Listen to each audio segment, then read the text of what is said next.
पटेल प्रहलाद भाई। दोस्तों, आपका स्वागत है। मैं हूं आपके साथ राशिद जहीर। क्या राहुल गांधी महाराष्ट्र को की तरह बिहार को महाराष्ट्र नहीं बनने देंगे? समझ रहे हैं?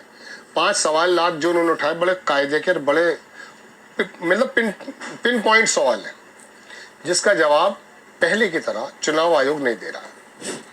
इन सवालों में देश की जनता, चुनाव आयोग, ईवीएम की मशीनें, धांधली इतनी ज्यादा इन्वॉल्व हो चुकी है कि अब इसका बार बार जिक्र करना आप लोग बोर हो जाते हैं। लेकिन मैं सिर्फ 2 सवाल करके सिर्फ ये बताना चाहता हूं कि उन्होंने कहा कि बिहार भी इस प्रकार से हार जाएंगे, शब्द मेरे हैं, लेकिन उन्होंने कहा बिहार में भी रिजल्ट ये होगा। तो आप क्या कर रहे हैं? आपको क्या करना चाहिए? केजरीवाल ने ऐसा क्या काम किया था जो भारतीय जनता पार्टी के चांसेस से 0.25% के मार्जिन से जीतने से हो रहे हैं? देखिए, पहले 2 सवाल राहुल गांधी के सुन लीजिए। 5-7 सवाल करूंगा, आप बोर हो जाएंगे, कहीं और चले जाएंगे। रील का जमाना है, जल्दी जल्दी बात सुनने में अच्छा लगता है सब लोगों को। और यूट्यूब का दर्शक हमारा, हम जानते हैं वो किस प्रकार से, चूंकि मोबाइल हाथ में है। सीरियस जर्नलिज्म ना लोग कर रहे हैं, ना लोग देखना चाहते हैं। 2 सवाल। पहला सवाल राहुल गांधी का कितना स्पेसिफिक है। उन्होंने ये कहा 1 लाख बूथ है, 88,000 बूथों के अलावा जो 12,000 बूथ है, उसमें 5 बजे के बाद आपके यहां हर बूथ पे 600 वोट बढ़ गया।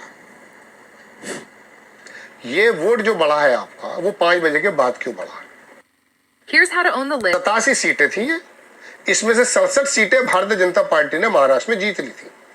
पहला सवाल। दूसरा सवाल बहुत 2009, 2014, 2019, 2024, इसमें जो एक प्रोविजनल डाटा, यानी कि 5 बजे तक का डाटा जो आप देते हैं, जो चुनाव आयोग देता था, उसमें जब फाइनल डेटा आता था उसमें 1-1.25% का फर्क होता था।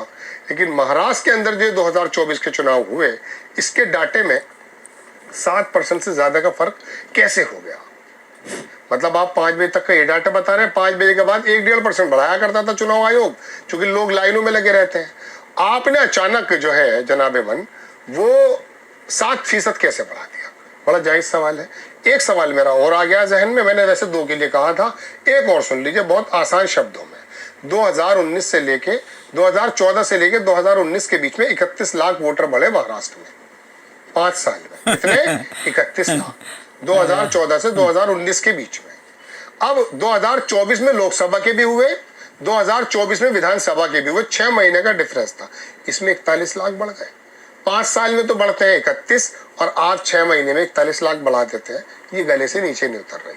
ये बेईमानी के पुलंदे जो पूरा देश देख रहा है, इसके बारे में लड़ाई कहाँ लड़ी जा सकती है? चुनाव आयोग तो जवाब देता नहीं है। सुप्रीम कोर्ट, हाई कोर्ट्स के अंदर आपको मालूम है क्या हालात चल रहे हैं। अब बात यह है कि राहुल गांधी क्या देर में चेते हैं? जब दुनिया के तमाम लोग ईवीएम पर आवाजें उठा रहे हैं, देश के वोटर आवाजें उठा रहे हैं, और किसी हद तक मैं मानता हूं कि विपक्षी लोगों ने भी, क्या कांग्रेस ने इतना ही साथ दिया था पहले? और आए हैं तो 5 सवाल करके फिर चुप बैठ जाएंगे क्या? नहीं, तैयारी करनी पड़ेगी। जिस तरह से केजरीवाल जगह जगह बैठ करके, संजय सिंह बैठ करके ये कहा करते थे कि देखिए ये रहा वोटर, ये नाम काट दिया गया, ये रहा झूठे वोटर, ये नाम बढ़ा दिए गए हैं। इनको वोटरों को वोटर लिस्ट से खत्म करने के लिए भारतीय जनता पार्टी का कार्यकर्ता ने अपने लेटर पैड पर जो है एप्लीकेशन दी है, हजारों लोगों को कटवा दिया है, तब जाकर के वो घाटा कम हुआ है। वरना कई हजार वोटों से हारते केजरीवाल की पार्टी, 0.2% से थोड़ी ना हारती, 10-15% से हारती। जब भारतीय जनता पार्टी का वोट इतना बढ़ जा रहा है, तो दोस्तों बात ये, राहुल गांधी, ये जो एसी का मामला है ना, ये जो जमीन पर आप हैं, अब आप आंदोलन पे आ जाइए। बिहार के अंदर वैसे भी कोई ज्यादा पर कैपिटा इनकम तो बिहार की हमारे से भी कम है, मतलब बाकी भारतीयों से भी कम है। बेरोजगारी के बहुत बुरे हालात हैं, उन्हें लगाइए इस काम पर। उन्होंने तो यात्रा में लगा करके, भगवा पहना करके जो है नारे लगवा दिए थे। आप कम से कम अपने कार्यकर्ताओं को सही काम पे लगाओ, पे बूथ पे खड़े हो जाओ, वोटर लिस्ट को चेक कर लो, जो घटा रहे बढ़ा रहे उस पर काम कर लो। भाई, भारतीय जनता पार्टी ने महाराष्ट्र में 12,000 बूथों पे काम किया। 1 लाख बूथ है, 88,000 के अलावा 12, वो 12,000 बूथ वो निकाले जहां पर वो स्विंग स्टेट, अमेरिका में सुनते हो ना स्विंग स्टेट, ऐसे वो स्विंग बूथ थे, कभी कांग्रेस कभी वो, तो वहां पर उन्होंने काम किया। 600 वोट के हिसाब से वोटें बढ़ गई, जीत गए। ऐसी अप्रत्याशित जीत दर्ज की, अकल ही फेल हो गई।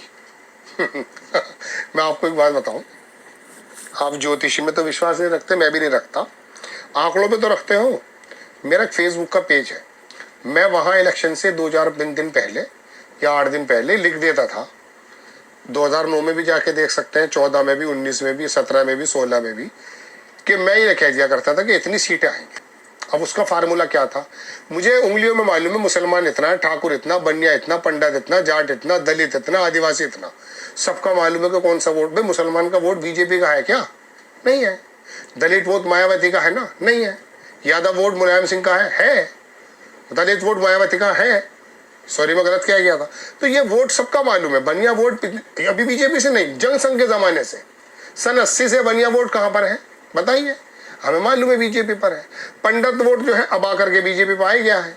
तो मेरे कहने का मतलब दोस्तों ये है, ये बहुत आसान है, क्योंकि हालांकि जनगणना के हिसाब से वो काम करते हैं, 2011 के हम पे डाटे होते हैं, लेकिन फिर भी अंदाजा हो जाता है कि मुसलमान यहाँ से, तो अंदाजा हो जाता है इतनी सीटें इसकी आ रही हैं, तो वो हो जाता था।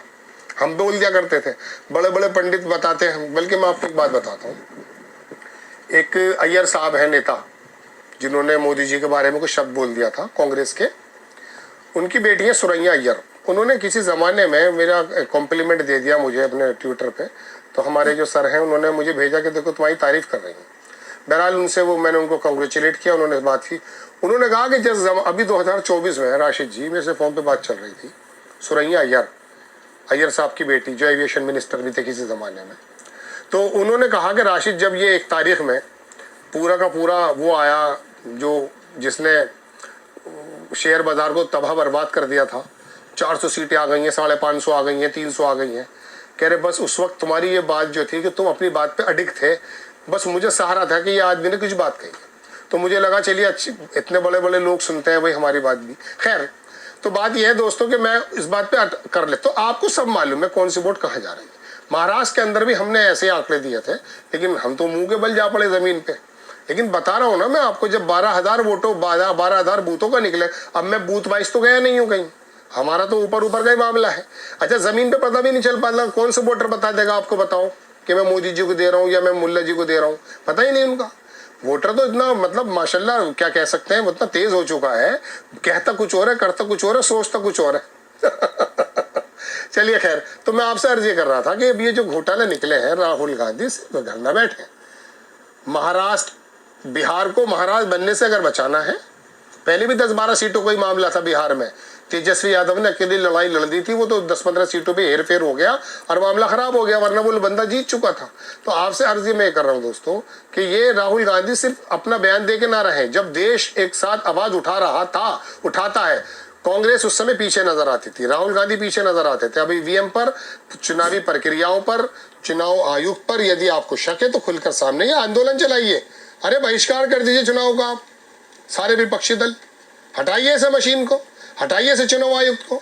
अब राहुल गांधी अगर इस बात को कह रहे हैं कि चुनाव आयोग चुनने के लिए एक मोदी जी है, एक उनका नियुक्त किया हुआ मंत्री और एक अपोजिशन का लीडर यानी कि राहुल गांधी खुद, तो बताइए कौन जीतेगा?